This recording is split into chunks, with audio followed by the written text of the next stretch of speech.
ang mga batang may pangarap. Hango sa kukwentong si Mariang mapangarapin. Kapuri-puri ang tatlong batang mag-aaral na sina Prado, Brenda at Bruno. Maaga silang pumapasok sa paaralan, ngunit kadalasan ay wala silang baon. Madalas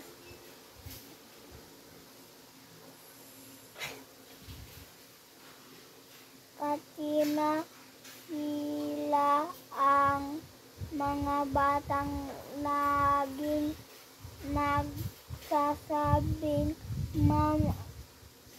Ma'am, sa amin na po ang natirang paninda. Sinasagot naman sila ng guro, dahil sa sipag ninyo ay inyo na lahat ng natira nating paninda, at baka masira lang ang mga iyan. Sila ay buhay, kaya maaga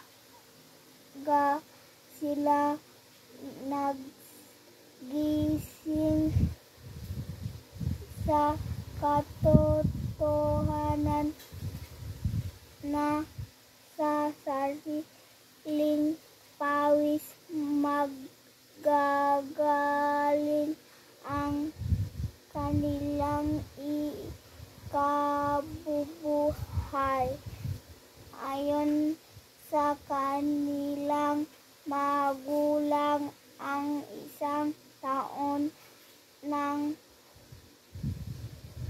nangongolekta ng basura sa tenement house.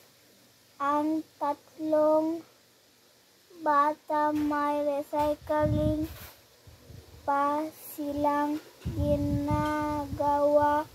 Ipinagbibili nila ang mga nakukuha nilang papel, plastic, bote at bakal.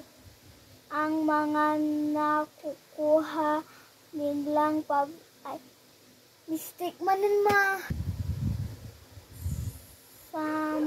samantalang ginagawa naman nilang pataba ang mga produktong nabubulok, gaya ng prutas at mga gulay. Nililinis nila ang mga napapakinabangang mga kagaya ng mga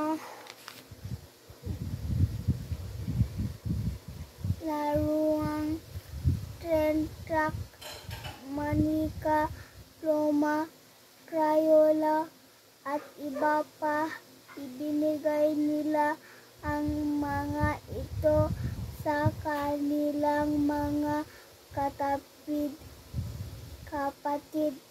kaya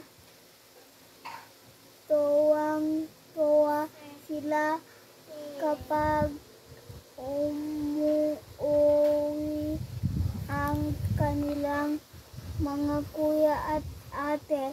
Itinatapon naman nila sa tamang tapunan ang hindi napapakinabangan. Nagtatrabaho rin ang mga batang dito sa isang bibingkahan. Masaya nilang ginagampunan ang kanilang at Bruna atin na ang gawaing pagpapagiling at bigas na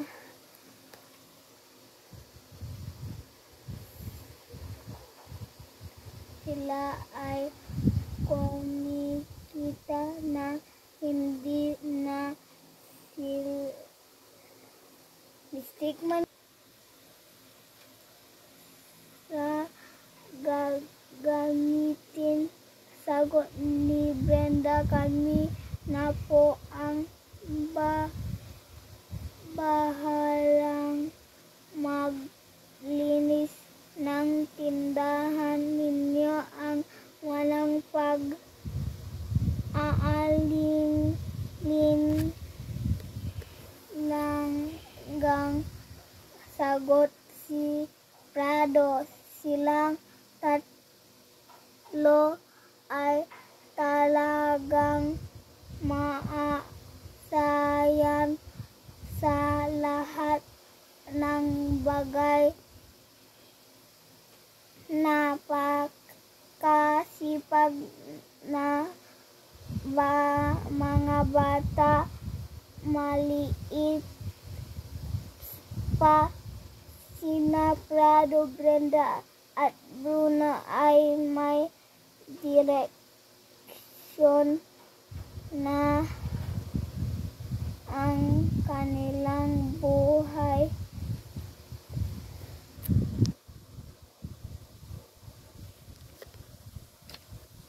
Sa pamamagitan ng kumikita ng hindi na sila matitigil sa pag-aaral. May minom na ay na hindi na silang matitigil sa pag-aaral. May tiyak na silang mababaon tuwing papasok sa paaralan. May kaunti pang maibibigay